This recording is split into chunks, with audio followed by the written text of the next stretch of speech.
Super star Rajinikanth. ఈ పేరు అసలు తెలియని వాళ్ళు ఎవ్వరూ లేరు. పాన్ ఇండియాలో అందరికీ తెలుసు.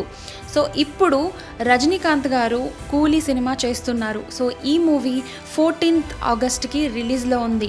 ఇప్పుడు ఎక్కడ చూసినా 'కూలీ' హైపే. తమిళ్లో రజనీకాంత్ గారు, మన తెలుగులో అయితే మన్మధుడు నాగార్జున గారు. మన కింగ్ నాగార్జున గారు ఫస్ట్ టైం విలన్ రోల్ చేయబోతున్నారు.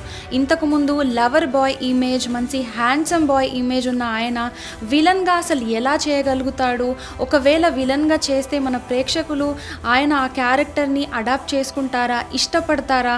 లేకపోతే ఫ్యూచర్లో కూడా హీరో క్యారెక్టర్స్ని పక్కన పెట్టేసి విలన్ క్యారెక్టర్స్ చేస్తూ అలా ఆయన స్టార్డమ్ని ఇంకా పెంచుకుంటూ పోతారా అనేది చూడాల్సి ఉంది.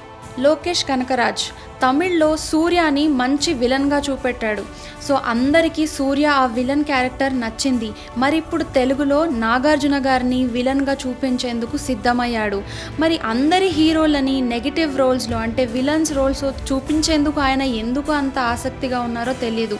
అంటే ఒక నటుడికి ఓన్లీ మంచి హీరో క్యారెక్టరే కాకుండా నెగిటివ్ అండ్ విలన్ క్యారెక్టర్లో చూపిస్తే కూడా బాగుంటుంది అనే థాట్ అయితే చాలా బాగుంది. చూడాలి మరి. తమిళ్లో అయితే సూర్యాని ఆదరించారు, ఇష్టపడ్డారు. మన తెలుగులో మన్మధుడు నాగార్జునని విలన్ రోల్లో చూసి ఎంతగా ఇష్టపడతారనేది చూడాల్సి ఉంది.